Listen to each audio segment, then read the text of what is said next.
In this video, I'm going to demonstrate how to prepare the UVs of this chair that was built in Chapter 5.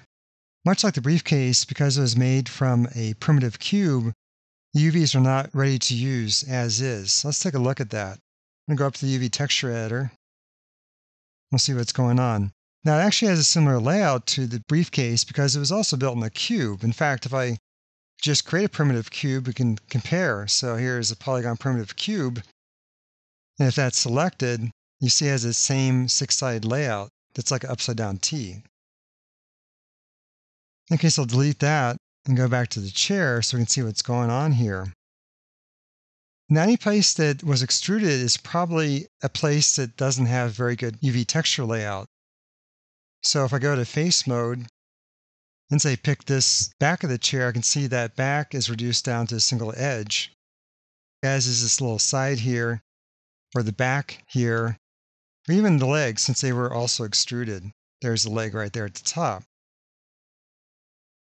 So where you sit's okay, and the bottom of where you sit's okay, but the legs and the seat back itself are not ready to go for texturing.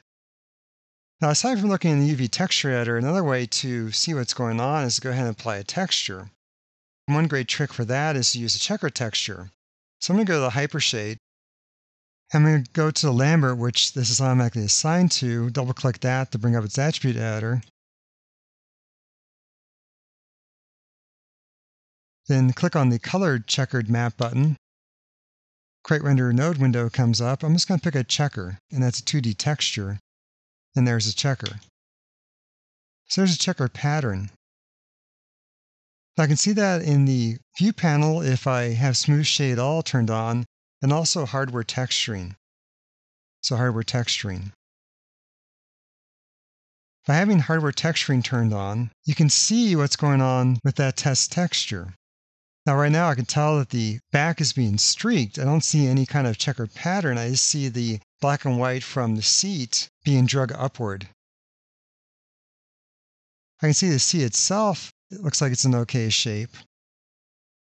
But I can also tell the legs are not so good because they don't have any variation. They're just a single color streaked down like white or black. So applying a checker and then using hardware texturing is a great way to quickly tell what's going on with your UV layout to see if anything needs to be changed. I'm just going to leave that on as we work with the UV so we can see the resulting changes. So going back to the UV texture editor, what can we do? One thing we can do is apply multiple mappings to this, pull the results apart as separate UV shells, and ultimately arrange them in the UV texture space by moving the UVs around. So let's try that. I'm going to start with the leg. I'm going to pick all the faces of one of these legs, the side faces of the leg and the bottom face of the leg.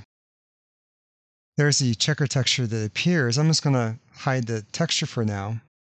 But there's all the faces in one little space. That's not very good. So then I can apply a new projection to just this.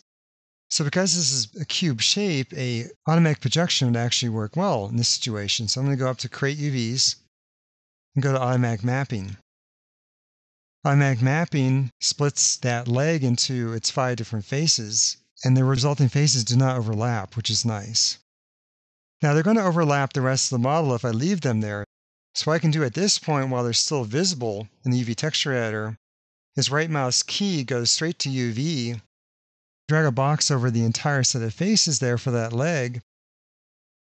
The UVs are selected.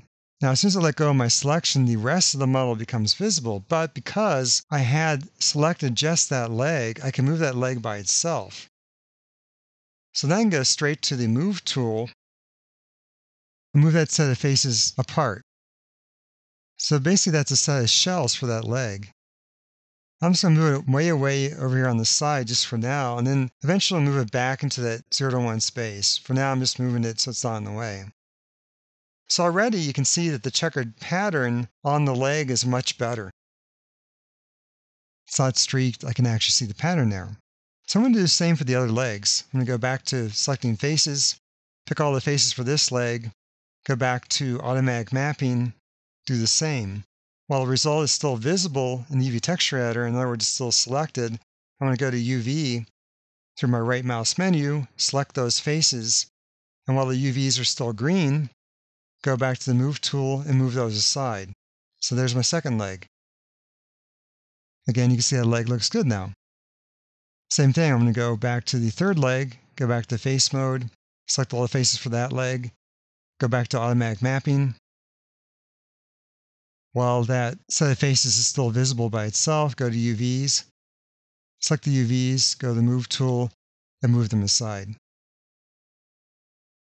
Now, since this is the front left leg, I'm going to put it right here. This is the front right leg. This is the back right leg. In fact, I think I'll move that down here so it's in a position that reminds me of being in the back. Now I'm down to one leg. I'll pick this last set of faces for this last leg. Go back to automatic mapping. Go to UVs, move this leg over with the Move tool, and put that leg down here at the bottom. All right, so now the legs are taken care of. Now the back is still a problem, so let's deal with the back. Again, because it's basically a cube shape, we can try the automatic mapping tool in this situation. So I'm going to pick all the faces for the entire back, go to the automatic mapping tool, and apply that. And you can see that it comes in pretty nicely. You can see the entire front and back face of the back, plus the side pieces, plus the top here. So it looks pretty good. So I'm going to go to UVs now and move those aside. Now you can see that each time I apply automatic mapping, it tries to maximize the UV texture space. Because of that, my legs come in really large and my back comes in really small. But what I can do is scale all these various shells to make them relative to each other so that it makes more sense. Another thing that might happen with automatic mapping is some of the sets of faces might come in at a weird angle. For example, this set of faces here, if I pick that as a set of faces, is actually the top here, but it's running up and down here. It might make more sense to have them rotated horizontally. But you can do all that movement, scale, and rotation once I have everything mapped. So now we're down to just the seat. Now, the seat can still use some work because you'll notice that the edges of the seat are large in the UV texture space, and they take up a lot of space. Seems like they should be skinnier to match how they look on the model. So maybe in this case, instead of mapping those, what I'll do is simply scale them. So I'm going to select all these side faces here of this seat and see where they are. Well, they're kind of spread out right now, so I'm going to move them aside while they're visible. But you see as I move them aside, because they're still connected through a single UV shell, they're going to stretch the other part of the seat. So maybe in this case, it would be good to separate those out. So I'm going to click Undo to return that to its original position. Then I'm going to just pick those little side faces of the seat where you actually sit. There's 4 of those total, and there they are. Then I'm going to use another automatic projection on that, automatic mapping. And there they are, and now they look skinny as you would expect. Now they're pointed vertically, but we can deal with that in a second. So I'm going to move those aside now.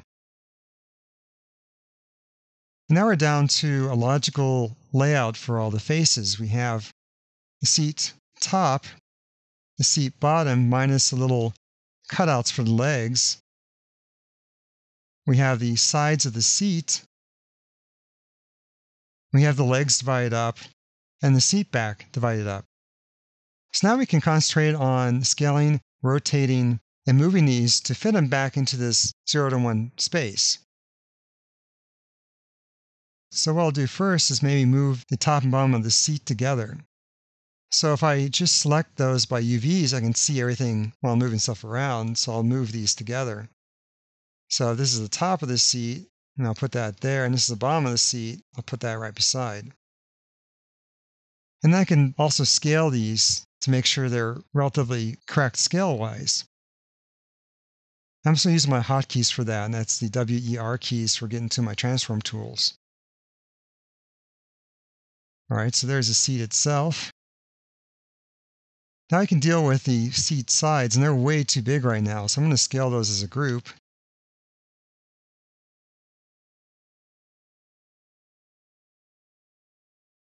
Move them close to the rest of the seat. I can also rotate them so they run horizontal. And I'm going to make sure to dolly in so they're not crooked. May I need to make my window a little bit bigger so we can see what's going on. So I'm making them horizontal as possible. One trick for doing that is to just look at the lines. You see little stair steps on the lines? Like there's a bunch of little stair steps here. That means it's just not parallel to the grid. All right, looks pretty good there. So now they're horizontal.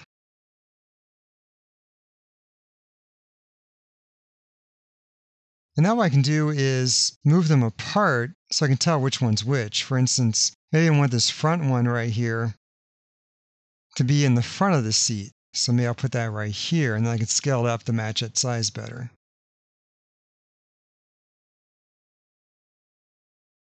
And then maybe I'll see what the back is or where the back is. There's the back. I'll pick that as UVs and move that. And just so I remember what's what, I'll put that behind the seat right here. Scale that down a bit. These are the sides, so I can figure out which is the left and right side. So if that's the left side, what I can do is move it to the left. And maybe I'll rotate it once again so it's vertical. All right, it's pretty good. I'll move that to the side there. I'll move this bottom of the seat over so I have some more room. And take this last side and rotate that vertically. Move that up. So now I have a layout that reminds me of what's what. I know this is the front, this is the back, it's the left and the right. Now I'll just move that whole set over so I'm not overlapping the edge. Maybe I'll scale this so it's a little bit wider. And then I'll match the seat bottom so it's about the same width. Then move that apart. So there's a seat.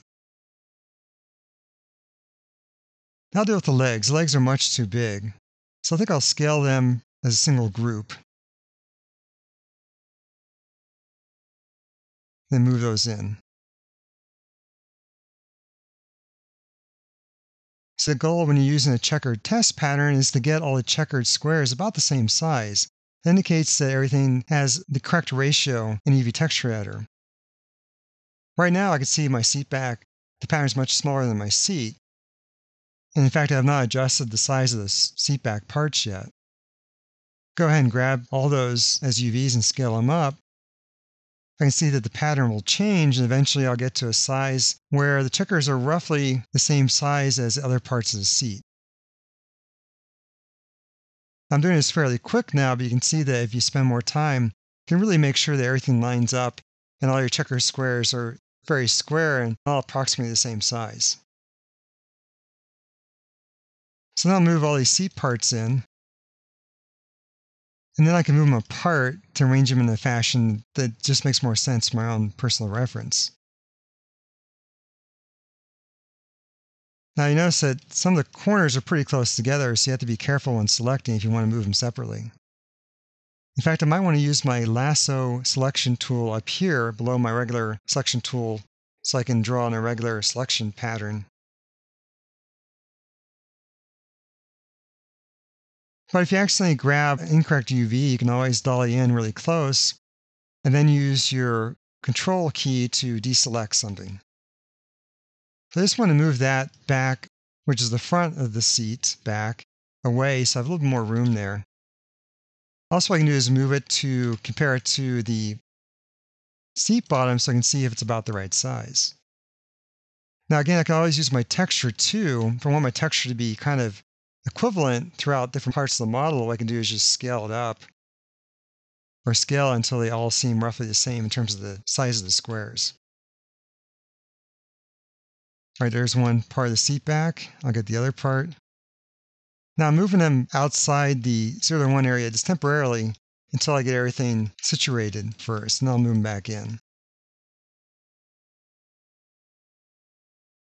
Now these other parts of the seat back, I don't like the way they're rotated, so I'm going to deal with some rotational issues here. Like here's the very top of the seat. I'm going to rotate that horizontally.